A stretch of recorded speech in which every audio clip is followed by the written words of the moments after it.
Do you want to be made well? Stand up, take your mat, and walk. And now sit down.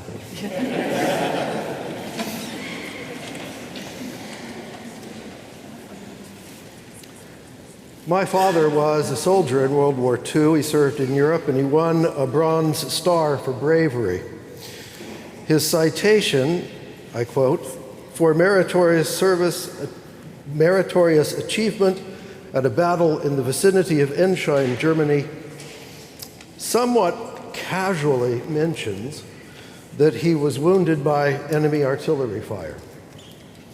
The wound, which the citation glides over rather nonchalantly, was actually multiple shrapnel wounds to his right leg, pretty much tore it up, and required 2 years of surgeries and therapy and learning to walk again. And he was left with a significant limp and constant pain for the rest of his life. Pain which, like many veterans, he self-medicated. His drug of choice was alcohol. Some of my earliest memories include fetching a bottle of Miller High Life beer from the kitchen refrigerator for him, or going to get the bottle of Wild Turkey bourbon from the drinks cabinet in the living room. Late on the night of March 30th, 1958, while driving under the influence of that alcohol, he lost control of his car on a desert highway halfway between Las Vegas, Nevada and Kingman, Arizona, rolled his Thunderbird convertible 3 times and broke his neck. My father, though he did not die in service and was indeed a civilian at the time of his death, was a casualty of World War II just as surely as if he had died on that battlefield at the Siegfried Line in Germany. I am certain that if at any time during those 13 years between his wounding at Ensheim and his death in the Arizona desert, someone had said to him, "Do you want to be made well?" his answer would have been, "Yes, hell yes." My father was not unique.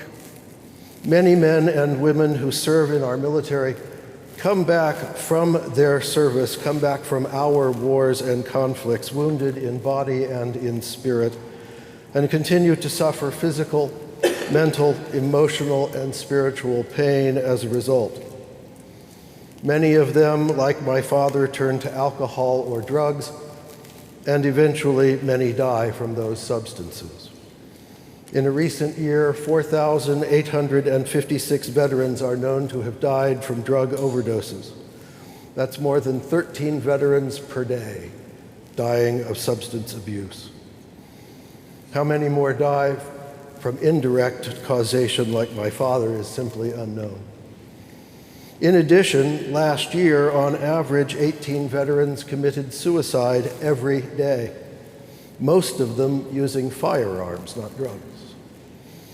If any one of those veterans who die every day from wounds, physical or emotional, sustained during their military service, was asked, "Do you want to be made well?" how do you suppose they would answer? I'm pretty certain they would all answer in the affirmative. On Memorial Day tomorrow, please remember not only those who died in conflict, but those also who passed away after serving in uniform from wounds, physical or mental, sustained while in service. And on this 6th Sunday of Easter, let us consider the intersection between the gospel lesson we have just heard and this sad fact of our national life. This gospel story takes place in Jerusalem at a therapeutic pool near the Sheep Gate, which in this particular translation is named Bethzatha. We're probably more familiar with it under the name Bethesda, a name, either transliteration, for which there is no known for sure meaning. Beth, of course, means house or place of, but that second part of the word, Zatha or Esda, etymologists are not sure where it comes from. The most respected Bible dictionaries suggest that it means either house of mercy or house of flowing water or place of outpouring. The reformer John Calvin went with the latter, and in the Geneva Study Bible, the notes read that the name means the house of pouring out because of the great abundance of water which was poured out into that place. And perhaps the confusion of names is intentional, or at least instructive. This was a place where, in the words of our national hymn, love and grace divine were meant to flow out from God's bounteous goodness for all people. And yet, it doesn't seem to have worked that way. As John explains in a verse not included in our reading today, the healing only seemed to take place when an angel disturbed the water. And then you had to be the first one to get in the pool. Now, there may have been an overflowing curative grace in that place, but there was a system which limited it, a system which imposed an appearance of scarcity on a reality of abundance. Our veterans face a similar situation with respect to both physical and mental health care. An article published not too long ago in the International Journal of Mental Health Systems was entitled, and I quote, "Lack of access to mental health services contributing to high suicide rates among veterans," close quote. The author argued that anti-suicide and crisis intervention resources are not available to our veterans, I quote, "due to the shortage of critical mental health personnel," close quote. Why is that? Why does the Veterans Administration not have sufficient therapists? We do not lack for mental health professionals in this country. According to the American Psychological Association, in 2018, there were approximately 102,000 active doctoral level licensed psychologists in this country, about actually more than 31 licensed therapists per 100,000 population.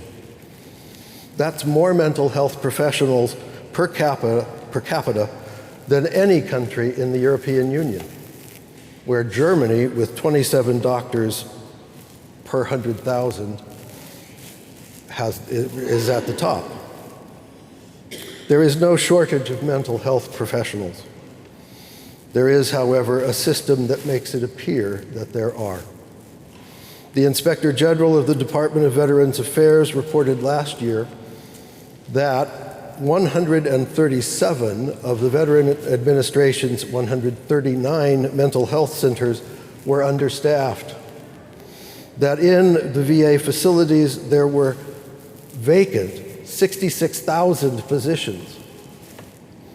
And rather than fill those positions, the current administration is cutting an additional 83,000 positions out of the VA system, including 800 crisis counselors, telephone hotline operators who field more than 60,000 suicide calls a month.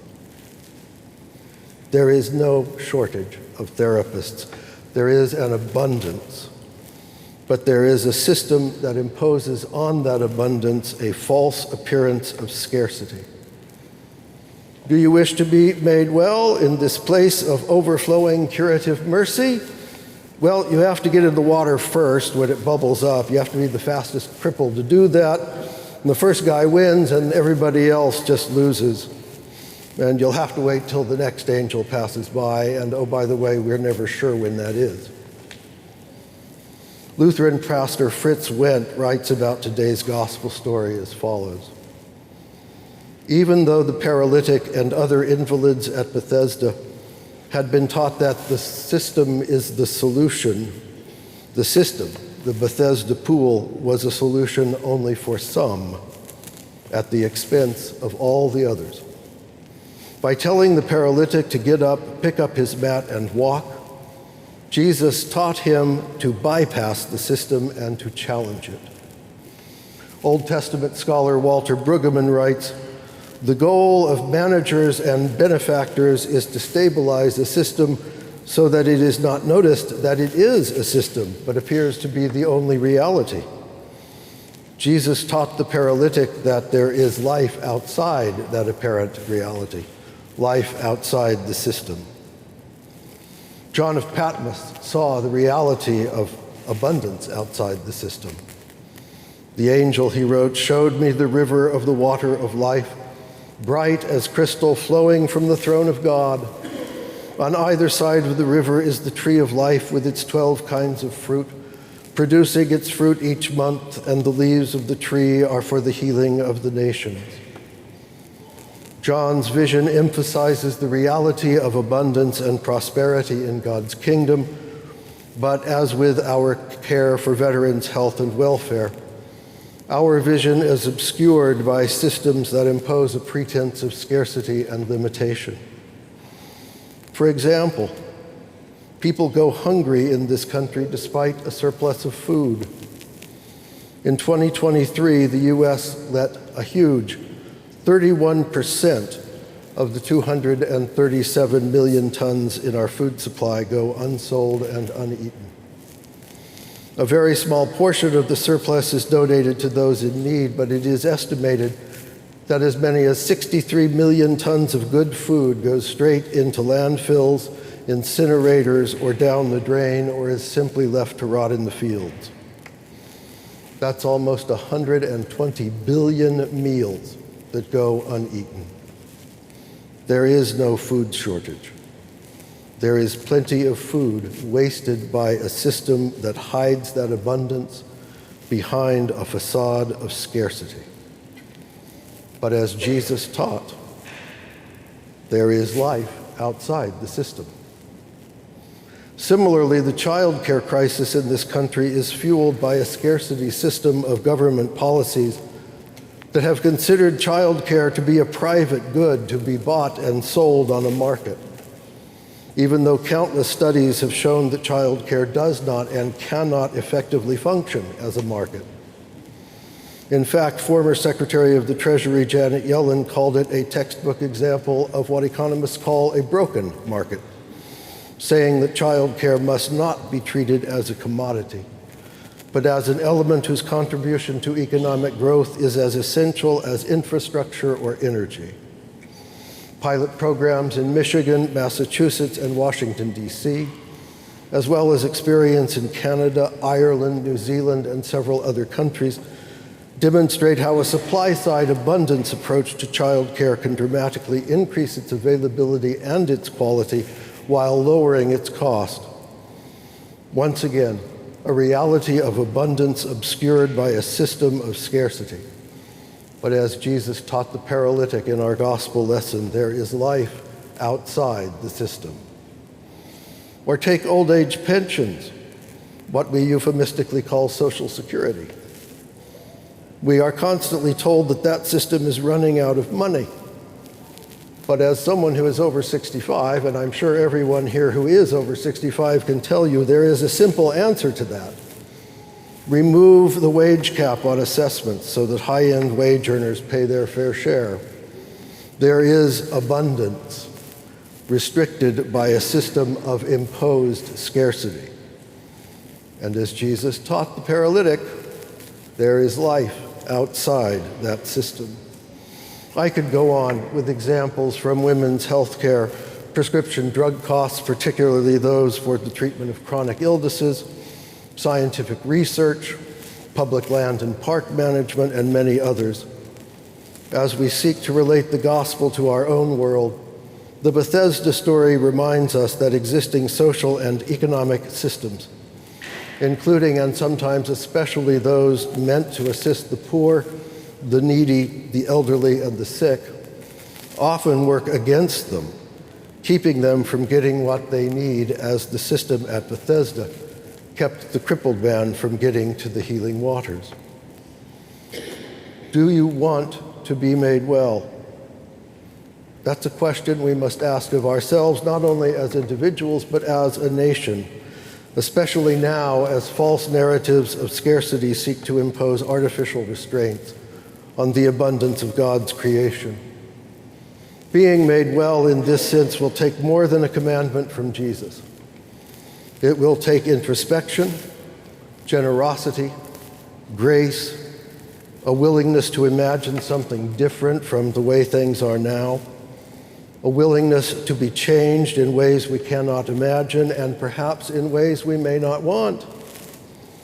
In a recent essay in The Atlantic magazine, reporter Derek Thompson criticized both of our major political parties for practicing a politics of scarcity and called instead for a politics of abundance. He wrote, "Abundance is about redefining freedom for our own time.